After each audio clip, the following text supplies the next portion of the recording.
What's up, guys? Welcome to Homeschool. Today we're going to talk about the 9 things you need to know about VA qualification. Let's get right into it. Number 1, service eligibility. To qualify for a VA loan, you need to be a current or former member of the U.S. Armed Forces or a surviving spouse of one. Usually service length, duty status, and character of service are all taken into account. Keep in mind, these are not set in stone, but generally, you need to fall under one of the following categories.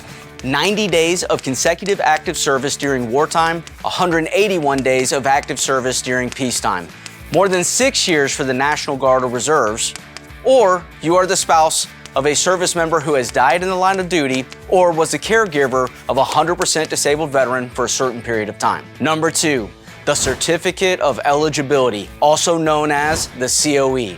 The COE is the most important document that you're going to need. The COE is a document that verifies you've met the eligibility requirements for a VA loan. This one's huge. You can't move forward without it. Number 3, credit and income requirements. Now, the VA doesn't specify minimum credit requirements, but most lenders still have theirs. You will still have to have a stable and reliable income just like any other kind of loan that's out there. Number 4, primary residency requirements. VA loans are intended to be financed with your primary residency, which means that you have to live in that home for the majority of the year. Number 5, sufficient VA entitlement. Veterans and active service members are granted something called VA entitlement. The entitlement is a specific amount, usually up to 25% of the loan amount you are qualified to borrow, or up to $36,000 depending on the loan amount. If you own multiple homes with a VA loan, there may be different rules that apply.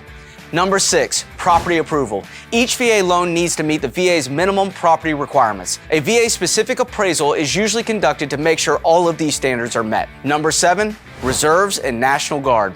Aside from regular qualification requirements for the VA loan, Reserves and the National Guard have a few extra considerations. The first is minimum service duration. This is usually 6 years of completed service or 90 consecutive days of activation. The last consideration is active duty. Service members who have been activated on federal orders for at least 90 consecutive days under Title 10 active service may qualify sooner than normal. Another is honorable discharge. The applicant needs to have been honorably discharged, or if they're still serving, they should be in good standing. Getting back to our list, number 8 is multiple veterans, aka, can 2 veterans buy a home together? The answer is a resounding yes. You can even combine your entitlement together, which potentially increases the available loan amount. Following up with that, the last one on our list is a very similar question. What about a veteran and a civilian buying a home together and being on the same VA loan? This one is also a yes, but there's a few differences. The first thing you have to remember is that the VA will only guarantee the veteran's portion of the loan.